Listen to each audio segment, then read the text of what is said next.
on steel and aluminum coming into the U.S. from 25% to 50% is certainly going to raise some alarm bells.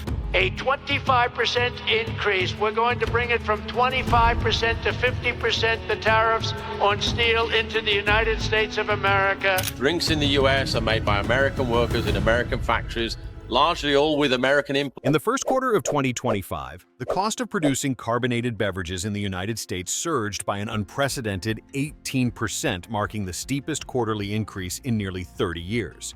This sharp rise in production costs has been traced directly to the White House's decision to impose a 50% tariff on imported aluminum, a policy move aimed at reviving domestic metal production, but with immediate and far-reaching ripple effects across the consumer goods sector. Among the first major casualties of this policy shift is Coca-Cola. In a statement released in March, the company confirmed that approximately 40% of its US-based production will be transitioned from aluminum cans to plastic bottles. The reason is simple. The soaring cost of aluminum has made canned packaging financially untenable in the short term. What was once a reliable and iconic format for the beverage giant is now under threat from political decisions far removed from grocery store shelves. As aluminum prices surged, so did retail prices. A standard 12-ounce can of Coca-Cola, which typically retailed for $0.99, now sells for anywhere between $1.09 and $1.15, depending on region, distributor contracts, and packaging costs. Consumers have started to notice. Large national retailers like Walmart and Target have reported a 7.2% decline in Coca-Cola can sales during the month of April, a telling sign that buyers are pushing back on higher prices or shifting toward other packaging formats such as plastic bottles and multi-use containers. Adding to the pressure is a growing shortage of aluminum cans across key distribution states, including Texas, Ohio, and Pennsylvania. With domestic aluminum production unable to meet demand in the short term, Coca-Cola has begun importing plastic bottle stock from facilities in Mexico and Canada just to maintain shelf presence in major markets. For a company built on scale and operational efficiency, this sudden logistical pivot is both expensive and disruptive. What was once a straightforward supply chain for an everyday American product has become entangled in an escalating trade war. And for millions of US consumers, the result is already visible in the most ordinary of places: the higher price tag on a cold can of Coke. Coca-Cola isn't alone in facing the consequences of the aluminum tariff shock. Industry rivals PepsiCo and Keurig Dr. Pepper have both reported similar spikes in production costs as the 50% import tariff applies universally across the beverage sector. These companies too rely heavily on imported aluminum for canned drinks, a packaging format that until now dominated shelf space across American grocery stores. The broader impact on the carbonated beverage industry has been swift and substantial. According to financial analysts tracking sector performance, the U.S.'s soft drink market lost nearly $1.5 billion in market capitalization during the first quarter of 2025.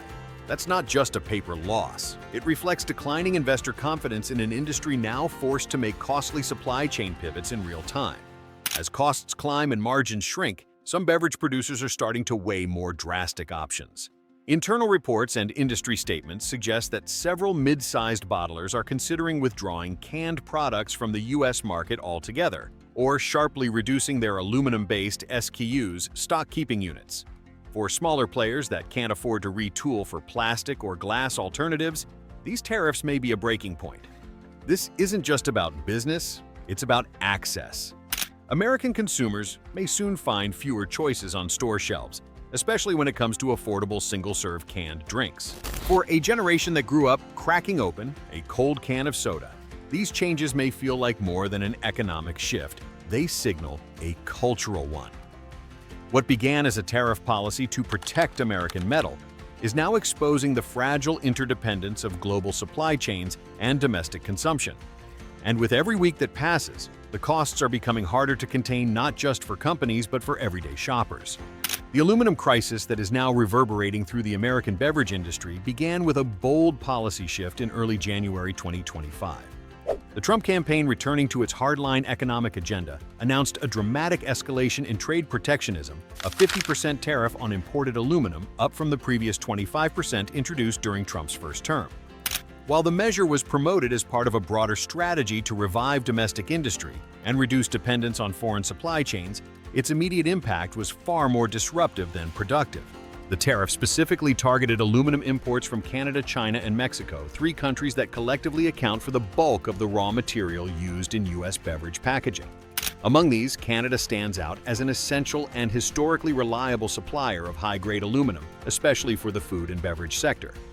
Industry groups were caught off guard by the inclusion of Canadian imports in the new tariff scheme, with several analysts warning that penalizing a key trade ally could backfire, raising costs without improving domestic resilience.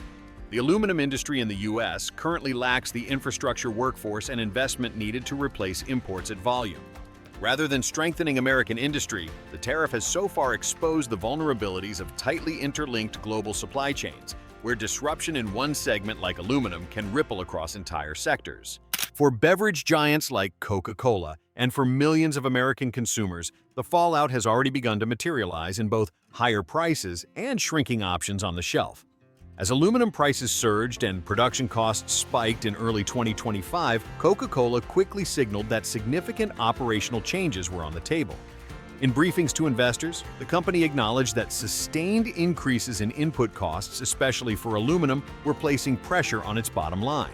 A Coca-Cola spokesperson told CNBC in February 2025 that the company is evaluating long-term packaging strategies in response to rising input costs, especially around aluminum and transportation. One of the most immediate adjustments has been a shift toward greater use of PET plastic bottles. Plastic, which is not subject to the aluminum tariff, offers a cheaper alternative for packaging, but at a reputational cost. The pivot runs counter to Coca-Cola's long-term sustainability goals and has already drawn criticism from environmental groups concerned about increased plastic usage. At the same time, Coca-Cola is exploring expanded packaging operations outside the United States. By manufacturing and canning drinks in countries not subject to the new aluminum tariffs, the company can re-import finished goods into the U.S. at a lower overall cost. While this workaround introduces additional logistical complexity, it may offer near-term financial relief as the domestic aluminum situation remains unresolved. Behind the scenes, analysts suggest that Coca-Cola may also scale back some domestic production to reduce its exposure to tariff-related cost volatility.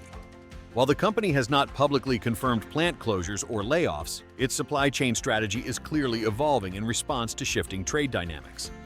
Once a textbook example of U.S. ease, based manufacturing and global brand reach, Coca-Cola now finds itself adapting to a geopolitical landscape where policy, not just consumer demand, shapes operational decisions. For a company that sells nearly 2 billion servings a day, the stakes couldn't be higher. The core issue behind this policy failure is structural. The U.S. does not produce enough aluminum to meet its own industrial demand, especially in packaging. As of 2025, domestic smelting covers only about 35% of consumption. The rest is filled by imports, particularly from Canada, which supplies high-grade aluminum for food and beverage use. Targeting Canada with tariffs created a costly gap that U.S. infrastructure simply can't fill. As experts note, scaling up smelting capacity would take 3 to 5 years and billions in investment, meaning manufacturers and consumers must absorb the immediate shock. The remaining supply, more than half, has long been filled by imports, particularly from Canada, which provides high-grade aluminum at scale and with minimal geopolitical risk. Canada is not only geographically close, but also a long-standing trade ally under frameworks like USMCA, formerly NAFTA. That made its inclusion in the new 50% tariff policy especially puzzling for manufacturers like Coca-Cola, who rely heavily on predictable and cost-effective Canadian imports to keep their operations running. Building up domestic aluminum capacity isn't as simple as flipping a switch. Establishing or expanding aluminum smelting facilities in the U.S.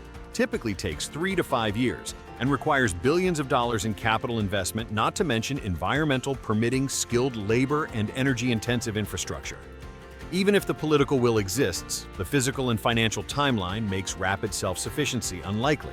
This supply gap is why tariff policies designed to encourage Buy American behavior may end up backfiring, driving costs higher for industries that have no viable short-term domestic alternative. For companies like Coca-Cola, which operate at enormous global scale but depend on tight local margins, this misalignment between policy and industrial reality poses serious long-term challenges. Without a coordinated strategy to ramp up domestic production or offer targeted exemptions for essential imports. And as we've already seen, consumers and companies alike are now paying the price.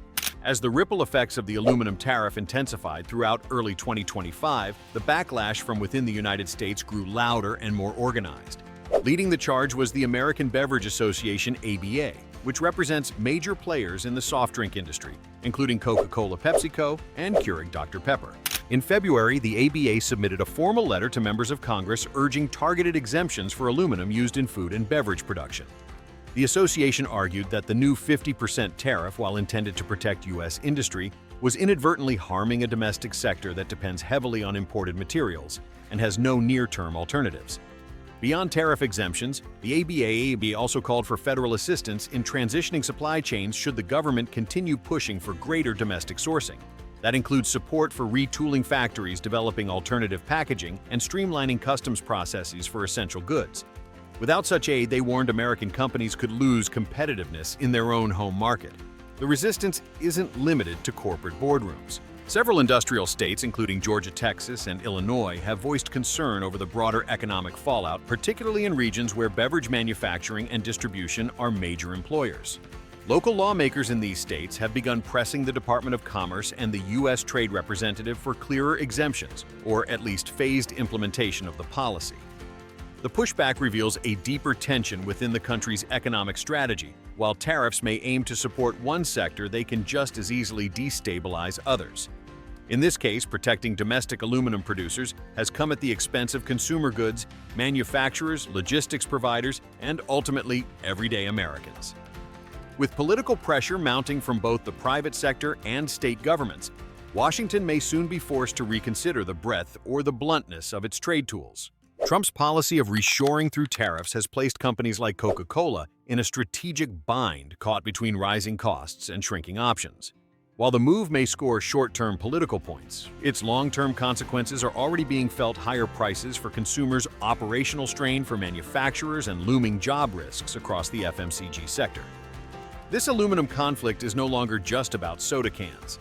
It signals a broader reckoning for global supply chains in a post-pandemic world, where politics, not just profit, shape how everyday goods are made and delivered. As voters, consumers, and workers, we'll all have to decide who really pays the price when trade wars hit home.